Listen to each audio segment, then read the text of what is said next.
ഓണാഘോഷത്തിന്റെ പേരിൽ എറണാകുളം മൂവാറ്റുപുഴയിൽ വിദ്യാർത്ഥികളുടെ അപകട യാത്ര. വാടകയ്ക്കെടുത്ത KSRTC ബസ്സിലും കാറിലും ഡോറിലിരുന്നാണ് വിദ്യാർത്ഥികൾ സാഹസിക പ്രകടനം നടത്തിയത്. മൂവാറ്റുപുഴ ഇലാഹിയ കോളേജിലെ ഓണാഘോഷത്തോടനുബന്ധിച്ചായിരുന്നു യാത്ര. പരിധിവിട്ട ആഘോഷം പ്രദേശത്ത് ഗതാഗത കുരുക്കുമുണ്ടാക്കി.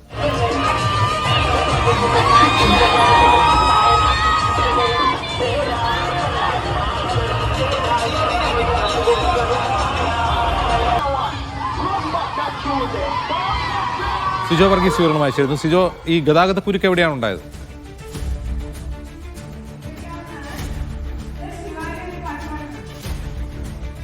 അജീൻസ്, ഇന്നലെ നടന്ന ഓണാഘോഷ പരിപാടികളുടെ ദൃശ്യങ്ങളാണ് ഇപ്പോൾ പുറത്തു വന്നിരിക്കുന്നത്. സമൂഹ മാധ്യമങ്ങളിലുടനീളം ഈ ദൃശ്യങ്ങൾ പ്രചരിക്കുകയും ചെയ്യുന്നുണ്ട്. വാടകയ്ക്കെടുത്ത KSRTC ബസ്, അതിൽ നിറയെ വിദ്യാർത്ഥികൾ, അതിൻ്റെ വാതിൽപ്പടികളിൽ പെൺകുട്ടികൾ ഉൾപ്പെടെയുള്ളവർ നിൽക്കുന്നു.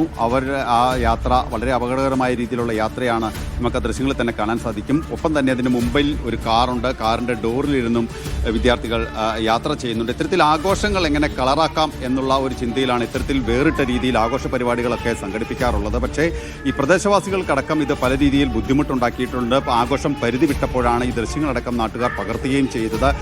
പിന്നെ ഇതുമായി ബന്ധപ്പെട്ട ചില തർക്കങ്ങളും സംഘർഷങ്ങളും ഒക്കെ ഉണ്ടായിട്ടുണ്ട് എന്നുള്ള വിവരങ്ങളും പ്രദേശവാസികൾ പങ്കുവയ്ക്കുകയും ചെയ്തിട്ടുണ്ട്. എന്തായാലും ഇതുമായി ബന്ധപ്പെട്ട് മറ്റ് പരാതികളൊന്നും തന്നെ നിലവിൽ ഇതുവരെ പോലീസിനോ മോട്ടോർ വാഹന വകുപ്പിനോ ലഭിച്ചിട്ടില്ല. പക്ഷേ ഈ ദൃശ്യങ്ങളുടെ അടിസ്ഥാനത്തിൽ നിലവിൽ നടപടി ഉണ്ടാകുമെന്നുള്ള വിവരങ്ങളാണ് നമുക്ക് ലഭിക്കുന്നത്. എന്തായാലും KSRTC ബസ്സിൽ ഇത്തരത്തിൽ അശ്രദ്ധമായി വിദ്യാർത്ഥികൾ യാത്ര ചെയ്യാൻ ഇടയായ ഒരു സാഹചര്യത്തിൽ ഡ്രൈവർക്കെതിരെ മറ്റ് നടപടികൾ ഉണ്ടാകും എന്നുള്ള ഒരു സൂചന നമുക്ക് ലഭിക്കുകയും ചെയ്യുന്നുണ്ട്. എന്തായാലും ഇത്തരത്തിലുള്ള ആഘോഷങ്ങൾ നടത്തുന്നതിൽ ആരും തന്നെ എതിരല്ല. പക്ഷേ ആഘോഷങ്ങൾ അതിരുവിട്ട് അപകടകരമായ രീതിയിൽ പോകുന്നു, പ്രദേശവാസികൾക്കടക്കം ബുദ്ധിമുട്ടുണ്ടാക്കുന്നു എന്നുള്ളതാണ് ഏറെ പ്രശ്നം സൃഷ്ടിക്കുന്നത്. പ്രദേശത്ത് വലിയ രീതിയിൽ ഗതാഗതക്കുരുക്കുമുണ്ടാക്കുന്ന ഒരു സ്ഥിതിവിശേഷം ഉണ്ടാകുകയും ചെയ്തിട്ടുണ്ട്. അജീൻ, ശരി.